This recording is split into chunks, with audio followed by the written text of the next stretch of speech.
നമസ്കാരം, ആര്യാണ്. അപ്പോൾ ഇന്ന് എനിക്കുണ്ടല്ലോ ഒരുപാട് സ്പെഷ്യൽ ആയിട്ടുള്ള ഒരു ദിവസം കേട്ടോ. അതായത് എൻ്റെ ചക്കിച്ചൻ്റെ ബർത്ത്ഡേ ആണ്. പറഞ്ഞേ, ഇന്ന് ആരുടെ ബർത്ത്ഡേയാ? തക്കിയമ്മയുടെ ബർത്ത്ഡേ ആന്ന് പറ.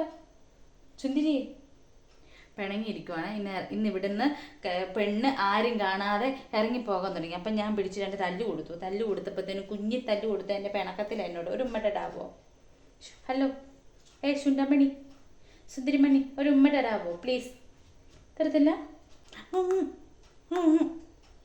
കടിച്ച് തിന്നു ഞാൻ. ഇന്ന് ചക്കിയമ്മയുടെ ബർത്ത്ഡേ ആണ്. ഹലോ ഗൈസ് പറ. ഹായ് ഗൈസ്, എൻ്റെ ചാനൽ ഒന്ന് സബ്സ്ക്രൈബ് ചെയ്യണേ. പറയൂ. ഇവുവിൻ്റെ കളിയെല്ലാം കഴിഞ്ഞപ്പം ഇവുവിനെ ഞാൻ റൂമിലേക്ക് ആക്കി. അത് കഴിഞ്ഞ് നേരെ ഞാൻ വന്നങ്ങ് കേക്ക് എടുത്ത് വെക്കുവാണ്. അമ്മ വിളിച്ചായിരുന്നു, അവർ കടയിൽ നിന്ന് ഇറങ്ങിയിട്ടുണ്ട്, ഇപ്പം വരുമെന്ന് പറഞ്ഞിട്ടേ. അപ്പം ഞങ്ങൾ ഈ കേക്ക് കട്ടിങ് ചക്കി ഒട്ടും പ്രതീക്ഷിക്കാതെ കേട്ടോ. കാരണം ഞങ്ങൾ ഇതൊന്നും ഒരു സൂചന പോലും കൊടുത്തിട്ടില്ല കേട്ടോ. അങ്ങനെ വലിയ ആശുപൂഷായിട്ടുള്ള വലിയ ബർത്ത്ഡേ പാർട്ടിയൊന്നുമല്ല. ഒരു കുഞ്ഞു കേക്ക് കട്ടിങ്ങിലും കുഞ്ഞൊരു ഗിഫ്റ്റും പിന്നെ കൂടുതൽ ഞങ്ങളുടെ ഒത്തിരി സ്നേഹം.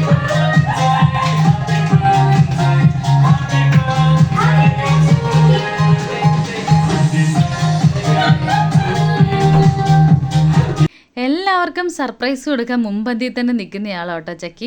അപ്പോൾ ചക്കിക്ക് ഒരു സർപ്രൈസ് കൊടുക്കണം എന്നുള്ള ഞങ്ങൾക്ക് ഭയങ്കര ആഗ്രഹമായിരുന്നേ. അപ്പോൾ യാതൊട്ടും തേണ്ട അവൻ്റെ ഗിഫ്റ്റ് ആദ്യം തന്നെ അവൾക്ക് കൊണ്ട് കൊടുത്തിട്ട് ആ ക്രെഡിറ്റ് അങ്ങ് വാങ്ങിച്ചെടുത്തേ. ഇങ്ങനൊരു ഗിഫ്റ്റ് അവൻ കൊടുക്കുമെന്ന് ഞങ്ങൾ സ്വപ്നത്തിൽ പോലും വിചാരിക്കാത്ത കാര്യമാണ് കേട്ടോ.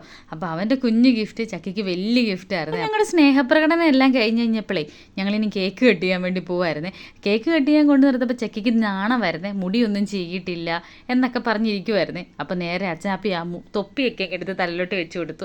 എല്ലാവരും കൂടെ പോയിരുന്നെങ്കിൽ കേക്ക് മുറിക്കാൻ വേണ്ടിയിട്ട് തുടങ്ങുവാണേ. അപ്പോൾ ഇതിനകത്ത് 2 പേരെ നമ്മൾ മിസ് ചെയ്യുന്നുണ്ട്. എപ്പോഴും പറയുന്ന പോലെ തന്നെ, ഒന്ന് എൻ്റെ ഒരേ ഒരു ഭർത്താവും പിന്നെ എൻ്റെ ഒരേ ഒരു പൊന്നാങ്ങളെയും. അവനെ ഞാൻ വല്ലാണ്ട് മിസ് ചെയ്യുന്നുണ്ട് കേട്ടോ. അപ്പോൾ ഇവർ 2 പേരും ഇല്ലാത്തത് കൊണ്ട് തന്നെ അങ്ങ് നമ്മുടെ എന്നാ പറയുന്നത്, ഈ പാർട്ടിക്ക് അങ്ങ് ഒരു ഓളം വന്നിട്ടില്ലെങ്കിലും എന്നാലും നമ്മൾ ഉള്ളത് കൊണ്ട് ഓണം പോലെ. ഇനി അവർ വരുമ്പോൾ നമുക്ക് വേറെ അടുത്ത് ആഘോഷിക്കാമല്ലോ. അപ്പോൾ ചക്കിക്ക് പ്രായം കൂടിക്കൊണ്ടിരിക്കുന്നു എന്ന നഗ്നസത്യം വെളിപ്പെടുത്തിക്കൊണ്ട് ഞങ്ങൾ ആ കേക്ക് അങ്ങ് മുറിച്ചു കേട്ടോ. ചാപ്പിക്ക് വായിക്കാൻ അറിയത്തില്ലെന്ന് പറഞ്ഞ് യാതൊട്ടൻ്റെ അടുത്തിരുന്ന് പറഞ്ഞു കൊടുക്കുന്നുണ്ട്.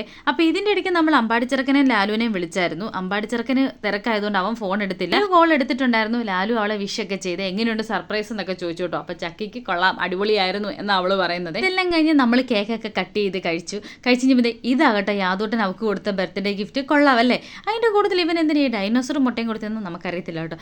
എന്നാൽ ആ കൊച്ചു സമ്മാനമാണെങ്കിലും അവൻ നമ്മുടെ കൂടത്തിൽ കൂടി സർപ്രൈസ് കൊടുത്തല്ലോ. അപ്പോൾ ഞങ്ങൾക്ക് എല്ലാവർക്കും ഭയങ്കര സന്തോഷമായി. അപ്പോൾ ഇനി ഞാൻ കൊടുത്ത ഗിഫ്റ്റ് അവൾ ഓപ്പൺ ചെയ്യുന്നുണ്ട്. അവൾക്ക് ഇഷ്ടപ്പെട്ട ചുരിദാറാണ്. അവൾക്ക് ഇങ്ങനത്തെ ഉള്ള ചുരിദാറുകളൊക്കെയാണ് ഇഷ്ടം, ഇടാൻ സുഖമുള്ളതും. അപ്പോൾ അവളുടെ കംഫർട്ടബിൾ നോക്കിയിട്ട് എടുത്തൊരു സാധനം കേട്ടോ.